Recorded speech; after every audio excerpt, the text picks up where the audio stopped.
اپنی محنت کے رخ کو صحیح کرنے کی ضرورت ہے. گشت کرتے ہیں ہم 2 گشت کرتے ہیں. کب آتے جناب؟ ہاں مغرب کی نماز پڑھ کے پھر کھا کے آتے ہیں.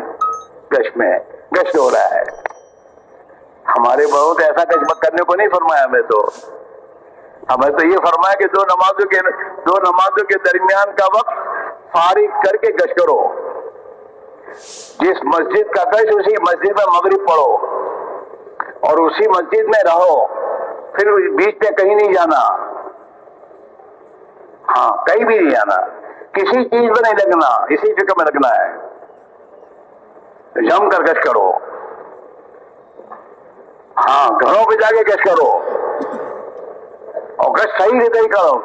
ہمیں بعض آپ صاحب کہا کرتے تھے کہ جس زمانے میں ہم دلی میں تھے اور دلی میں ہماری ملازمت تھی تو جس دن گشت کا دن ہوتا تھا ہم گشت کے دن میں روزہ رکھتے تھے.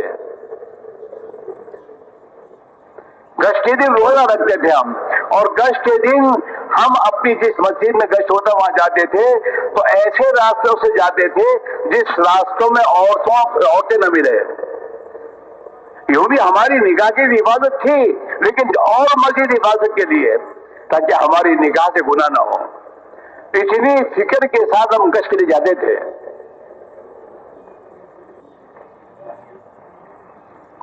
ہمارا گشت بے جان ہے. قربانی ہے نہیں گشت میں. ارے کیا کرے کام آ گیا اس لیے گشت پہ نہیں آیا. تو یہ کام نہیں تھا. اس کو کام تو نہیں سمجھ رہا. یہ چند کوڑیاں چند ٹھیکروں کی دکان کو تو کام سمجھ رہا ہے اور نبی والی عظیم ہے تو کام نہیں سمجھ رہا. اس گشت سے کیا ہوگا؟ جو گشت قربانی کے ساتھ ہوگا. ہاں ہمارے یہاں بعض اللہ کے بندے ایسے بھی ہیں گشت کے دن دکان بند کر کے گشت میں آتے ہیں. آپ کیا بھی ہوں گے؟ گشت کا دن ہے. ہفتے والی اجتماع میں دکان بند کر کے ہفتے اجتماع میں آتے ہو. جب ان کے نکلنا کا وقت آتا ہے چلے گا تو چلے کے لیے اپنی دکان بند کر کے جاتا ہے وہ. اور اللہ برابر اس پہ روزی دے رہا ہے. ہم کو شیطان کیا سمجھاتا ہے؟ چلے پر دکان بند کر کے تو گھاٹ ٹوٹ جائیں گے. یہ سب شیطانی چکر ہیں. ہاں حضور نے حضرت زبیر سے کہا تھا او زبیر روزے کا دروازہ اللہ کی عرش کے سامنے کھلا ہوا ہے جو نہ دن میں بند ہوتا ہے نہ رات میں بند ہوتا ہے. لیکن اس کے لیے اندر بننا ضروری ہے اور یہ بنے گا قربانی سے. جتنا قربانی سے گشت ہوگا جتنا قربانی سے تعلیم میں بیٹھنا ہوگا. ہمارے میاں جی مہراج صاحب فرمایا کرتے تھے کہ تعلیم میں مسجد کی تعلیم میں دھیان اور عظمت کے ساتھ اس طرح بیٹھو اور یہ نیت کر کے بیٹھو کہ اللہ تعالیٰ مجھے اپنے نبی کی حدیث کا نور مجھے عطا فرما دے اور اللہ مجھے عمل کی قوت دے دے. اگر تعلیم صحیح طریقے پر آدمی کرتا ہے اور گھر والوں کو لے کر پابندی سے تعلیم میں اہتمام سے بیٹھے گا تو اس تعلیم کی پہلی برکت یہ ہوگی کہ ہم میں اور ہماری اولادوں میں عمل کی طاقت استعداد پیدا ہوگی. عورتوں میں اپنے بچوں کو حافظ قرآن و عالم دین بنانے کا حوصلہ جذبہ بنے گا. بچوں کے اندر یہ جذبہ بنے گا کہ ہم اسکول کے ساتھ حافظ بنیں گے عالم بنیں گے. گھروں سے یہ تمام خرابیں نکلیں گی. ایک مرتبہ ہم اپنے علاقے میں بھاؤ نگر گئے. بڑا شہر ہمارے یہاں کاٹھیاواڑ میں. وہ ایک آئی صاحب ہمارے سماج بیٹھنے اٹھنے والے تھے دعوت کے کام میں لگے ہوئے تھے. میرے پاس آئے کہ مولانا تعلیم کی برکت تو میں نے دیکھی. میں نے کہا کیسے؟ کہ ایک مرتبہ کیا ہوا گھر والوں نے مجھ سے کہا کہ گھر میں ٹی وی لانا چاہیے. میں نے کہا میرے ہوتے ٹی وی نہیں آئے گی گھر میں نہیں آئے گی. تو بیوی اور بچوں نے سب نے آپس میں مشورہ کیا اور پیسے جمع کیے اور ان کے پیسوں سے ٹی وی لے آئے گھر میں. میں بہت پریشان یا اللہ کیا کرنا. سمجھا لیکن سمجھے نہیں. خدا کا کرنا اسی زمانے میں ہمارے محلے میں میوا سے جماعت آئی اور اس میں امیر صاحب نے کہا کہ گھر میں تعلیم زندہ کرو.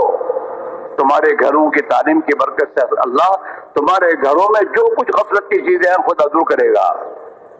ہمارا ذکر فرماتے تھے کہ گھروں کی فضائل کی تعلیم کا اہتمام کرو. اگر اس کی گھروں کی تعلیم کا اہتمام کرو گے اس کی برکت سے جن سوراخوں سے تمہارے گھروں میں برائیاں آ رہی ہیں اللہ ان سوراخوں کو بند کر دے گا. اگر اس مسئلے کو پوچھو کہ تم میں سے کون کتنے گھروں کی تعلیم میں شریک ہوتے ہیں تو کہ گھر میں تعلیم ہوتی ہے باقی میرے، حالانکہ گھر کی تعلیم تو ہمیں کرنی ہے،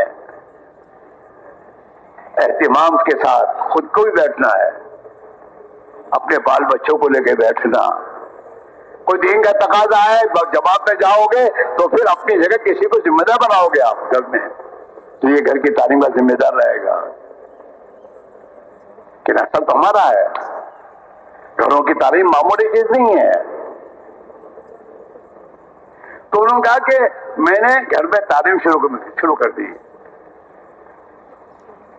تعلیم کی ان سے کچھ نہیں کہا، میں نے تعلیم کرتا رہا. کہ مولوی صاحب 1 یا 2 مہینے گزرے تھے کہ 2 مہینے کے بعد سب مل کے میرے پاس آئے کہ ابا یہ ٹی وی گھر میں نہیں چاہیے. کہ بیٹا یہ تو اب تم بیچو گے تمہیں قیمت نہیں ملے گی، نقصان جائے گا. کوئی حرج نہیں، نقصان جائے تو لیکن اس کو یہاں سے نکالو. تو گھر سے ٹی وی نکل گئی. تعلیم کی برکت سے ہے. تعلیم کی برکت سے تمہارے جوان بچوں میں تہجد کی فکر پیدا ہوگی. 5 وقت کی نماز کے آرام ہے تہجد. تعلیم کے ذریعے چاہے تم کتنے رئیس زادے ہو، ہاں اللہ کے نبی کے فرمان میں بڑی طاقت ہے.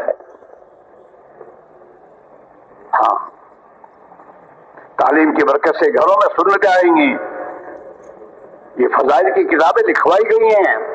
حضرت معاویہ صاحب رحمۃ اللہ نے حضرت شیخ رحمۃ اللہ علیہ کو کہا تھا یہ لکھو یہ لکھو، یہ لکھوائی گئی ہیں. اس کے پیچھے منو آنسو بہائے ہیں اللہ کے بندوں نے. ہاں اور حضرت شیخ نے کوئی ایسی حدیث کمزور نہیں لا کے رکھی ہے. حضرت شیخ نے اگر کمزور ضعیف حدیث ہے تو اس کے مقابلے میں دوسری حدیثیں لا کے اس کو قوی بنایا ہے. اور ہر حدیث کے نیچے سند لکھی حضرت نے. ایسے ہی نہیں وہ کتاب. اور اس کے فائدے میں 50 حدیثیں لا کے سنائی ہے حضرت نے. ایک نور ہے اس کا. یہ جوڑ سے سب باتیں لے کے جانی ہے تمہیں اور کرنی ہے. یہ تو 7 مہینے 8 مہینے سب دکھاتے رہتے ہو اور جاتے رہتے ہو. یہ اعمال کو اہتمام سے کرنے کی فکر کرنے کی ضرورت ہے. محنت کو صحیح نہج پر لاؤ. گھروں کی تعلیم صحیح ہونی چاہیے، مقامی قسط صحیح ہونے چاہیے. ہفتے واری اجتماعی شرکت میں جو اپنے بڑے فرماتے ہیں ان فکروں کے ساتھ جمع ہو کر اپنے تقاضوں کو لینا اور لے کے جانا، یہ تمام باتوں کو سامنے رکھ کر یہ مجمع اپنے آپ کو پابند کرے اور پھر اپنے ساتھ چلنے والوں کو اسی ترتیب پر لے کر چلے. تو پھر انشاءاللہ آپ اپنے آنکھوں سے دیکھو گے، اپنے محلوں کا ماحول دیکھو گے، گھروں میں جو غفلتیں آئی ہیں اس کو نکلتا اور دیکھو گے. جب تک روشنی نہیں آئے گی ظلمت نہیں جا سکتی. گھروں میں اعمال محمد صلی اللہ علیہ وسلم جو زندہ ہوں گے اس کے نتیجے سے غفلت باہر نکلے گی. قرآن میں اللہ کہتا ہے ہاں کہ نیک اعمال آئیں گے تو گناہوں کی زندگی ختم ہوگی.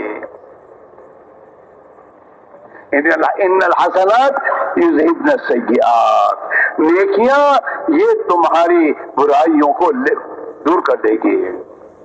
نماز زندہ ہوگی، تلاوت زندہ ہوگی. اپنے گھروں میں دیکھو 3 تسبیح کی پابندی میری کتنی ہے. چلتے پھرتے 3 تسبیح پڑھنے کے لیے، کھانے کے لیے وقت نکالتے ہو. وہ نکلتا ہے، 3 تسبیح کے وقت نہیں نکلتا، 3 تسبیح کو یہ